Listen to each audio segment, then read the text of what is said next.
welcome everyone to this webinar on writing clinical study protocols. Just a little bit about me before we get started. I have spent over 7 years now as a medical writer. I've worked both in the pharmaceutical and medical device industries.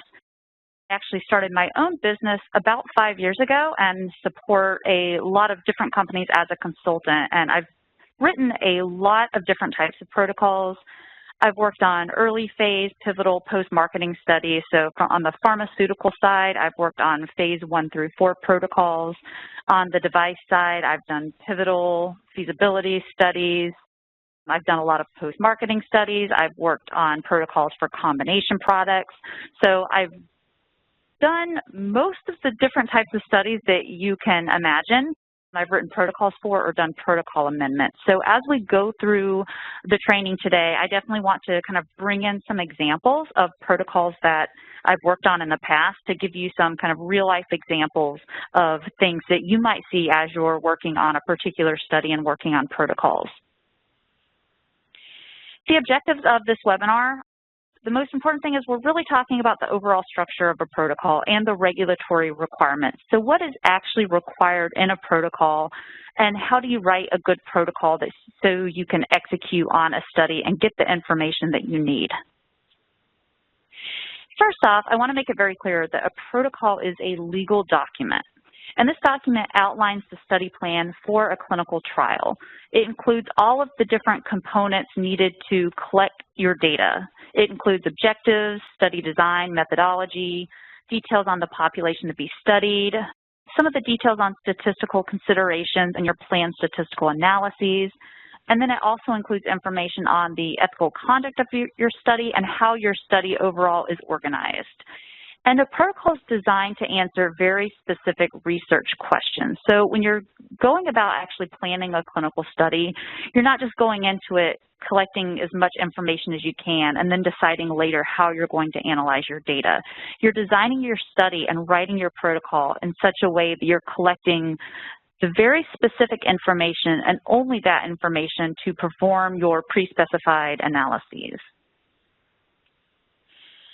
The main goal of a protocol is to have a document that is written in a way that every single person who reads it has the same takeaway.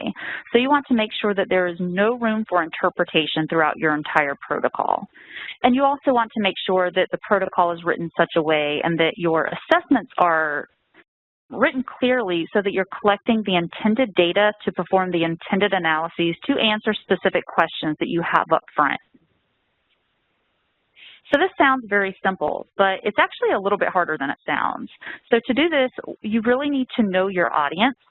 You need to understand writing basics, so how do you actually write in a way that's clear and concise. You want to make sure you're consistent throughout your protocol. You also need to understand the regulatory environment and know what goes where and how to organize your protocol in such a way that makes sense to all of your different types of readers. A protocol has a very wide audience, so it's not just 1 or 2 people reading your protocol. You have people with a lot of different backgrounds looking at this document. So you'll have your internal reviewers and collaborators, so these may be people at your company who are either helping to design the study and write the protocol, but also people such as your medical monitor who will be helping to actually carry out the study. You may be working with contract research organizations to help you conduct your study.